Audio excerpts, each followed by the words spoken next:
Olha, a gente vai falar de uma das figuras mais importantes e, ao mesmo tempo, mais complexas da história. Um homem que é puro paradoxo, cuja vida literalmente mudou o curso de uma religião mundial. Hoje, a gente vai mergulhar fundo na história de Paulo de Tarso.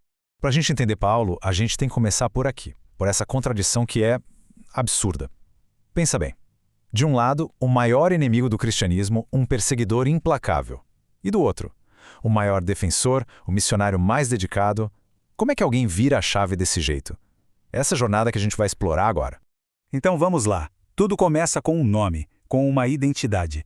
Porque antes de existir o Paulo apóstolo, existia Saulo, o perseguidor. E olha, Saulo não era um cara qualquer não.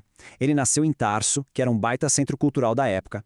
E mais, ele tinha cidadania romana, que era algo super cobiçado, um status que dava muito privilégio.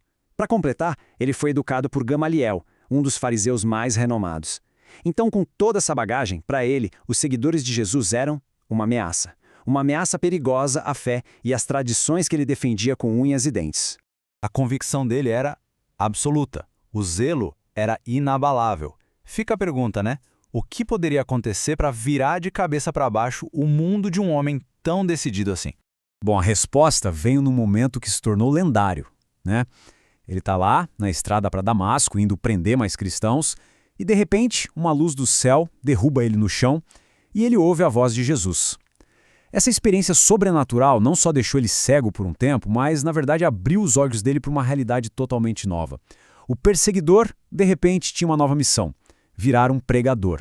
E que missão, hein? A partir daquele momento, Paulo simplesmente dedicou a vida inteira a viajar pelo Império Romano, determinado a espalhar a mensagem de Cristo. Essa linha do tempo aqui já dá uma ideia da escala da coisa toda. É impressionante. Foram décadas viajando sem parar, por terra, por mar, tudo isso para estabelecer e cuidar de novas comunidades de fé. E a influência dele não era algo passageiro, não. Era transformadora. Por exemplo, em Éfeso, ele ficou mais de 2 anos. Em Corinto, ele trabalhava fazendo tendas para se sustentar enquanto formava a comunidade. Em Atenas, ele foi debater com os filósofos, os estoicos, os epicuristas, e em Filipos ele fundou a primeira comunidade cristã da Europa. O alcance era gigantesco. Só que essa missão teve um preço, né? E foi um preço altíssimo. A vida de Paulo foi marcada por um sofrimento constante. Ele foi preso várias vezes, açoitado, apedrejado, sobreviveu até a naufrágio. A capacidade dele de continuar mesmo com tanta coisa contra é uma parte fundamental para entender quem ele foi.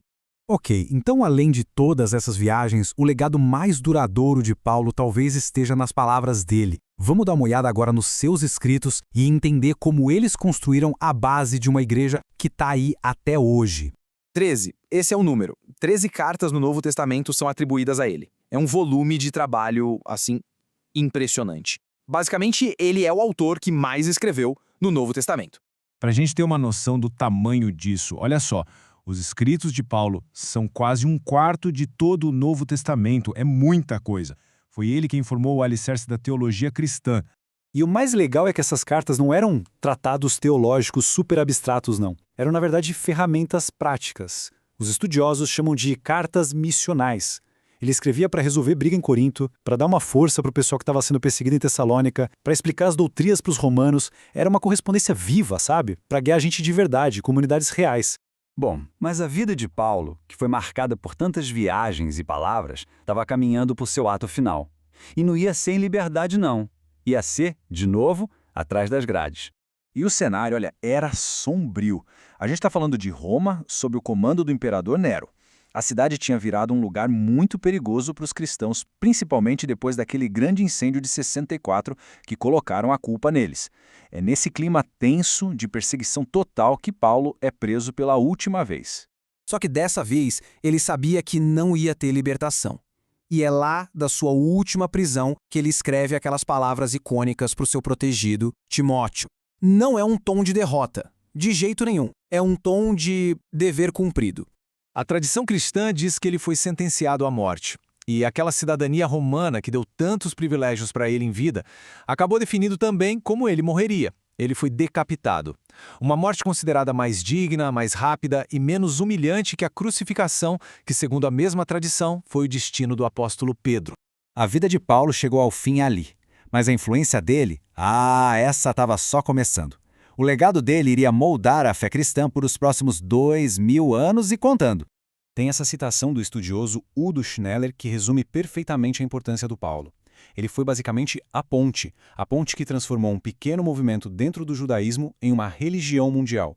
Porque, veja bem, ele foi muito mais do que um missionário. Paulo foi o primeiro grande teólogo do cristianismo. Foi ele que sentou e articulou, que organizou as bases das doutrinas. Conceitos que são super centrais hoje, como salvação pela graça através da fé. Foi ele quem formulou isso de um jeito claro e poderoso nos seus escritos. E tudo isso deixa a gente com uma pergunta final para pensar. De perseguidor a pregador, de prisioneiro a pilar de uma fé mundial, a jornada de Paulo é, sem dúvida, uma das mais transformadoras da história. A verdade é que sem ele, o cristianismo como a gente conhece hoje simplesmente não existiria.